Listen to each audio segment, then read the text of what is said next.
Hello, I'm Giles Darling, and I write novels, plays and non-fiction books.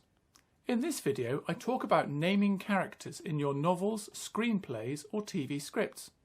It's not just a matter of picking a name that sounds nice. There's much more to it than that. Unless it's key to the plot of your novel, screenplay or script, you should choose names for your characters that minimise confusion. For example, I try to use a different first letter for each individual character's name. I find it very confusing when I read a book and the characters are called Jane, John, Jenny and Jimmy. How annoying is that? Will I even bother reading the rest of that book? Using a mix of name lengths is another way to minimise confusion. You can use a mix of short names like Joe, Al or Ed, along with long names like Alexandra or Christopher, and medium-length names such as David, Henry or Olivia. You can also consider the shape of each name as it appears on the printed page or on the screen of a tablet or smartphone. For example, tall letters like B, D, F, H, K, L and T, letters that hang below the line such as G, J, P, Q and Y, narrow letters like I and L, and wider letters like M or W all affect the shape or appearance of a name. Compare the name David, tall at each end, flat in the middle, with Julia, tall in the middle, flat at the end. Or how about the names Roger, hanging down in the middle, and Penny, hanging down at the end. I also try to avoid names that end with an S. This is because there can be different possessive versions of these names. For example, James, just the apostrophe, or James's, apostrophe S. It's the same for Charles or Charles's, and Chris or Chris's. Whichever version you choose, some of your readers will inevitably prefer the other version. Therefore, by avoiding names ending in S, you avoid this problem. If you must use a name ending in an S, pick one version of the possessive and stick with it. Inconsistency will just compound the issue.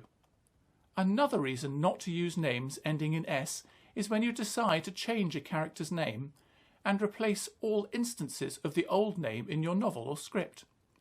If your character was called Charles and you chose the apostrophe-only version of the possessive, i.e. Charles, when you decide to rename him Cyril, then Charles with an apostrophe will become Cyril with an apostrophe, which is grammatically incorrect. To add realism to your novel, screenplay or script, you can choose names that have a wide range of variants. Examples include Michael, which can also be Mike, Mick, Mickey or Mikey, or Elizabeth, which can be Eliza, Liz, Lisa, Lizzie with a Y, Lizzie ending in IE, Bet, Betty or Beth. An individual will be addressed by other characters using a different version of the individual's name, depending on the relationship that the other characters have with this individual. For example, a boss or a grandparent could call the individual Michael or Elizabeth, whereas close friends and family might call them Mick or Lizzie. This offers an opportunity to show or suggest different levels of relationships between characters in your novel. Similarly, for a main or primary character, I'd avoid picking a name like Grace or Roy because these don't have many or any variants, unless this reflects the character somehow. For example, maybe Grace is the type of person who hates nicknames, or Roy just doesn't have any close friends at the moment. For secondary or bit part characters, it's often fine to use names that don't have many variants. Unlike name variants, nicknames can be completely different from a character's formal name. Nicknames can describe a character's physical appearance, such as Shorty or Fatso, or a character's temperament, such as Chatterbox for someone who likes to gossip, or Einstein for someone who's very intelligent. Nicknames can be based on someone's profession, such as Bones or Doc for a doctor, or they can suggest intimacy, for example, a couple calling each other Honey or Pumpkin. Nicknames can be cruel, such as Fatso, or ironic, such as Tiny for someone who is large and muscular. Often, nicknames will form in childhood, for example based on an incident at school. This could form part of somebody's backstory.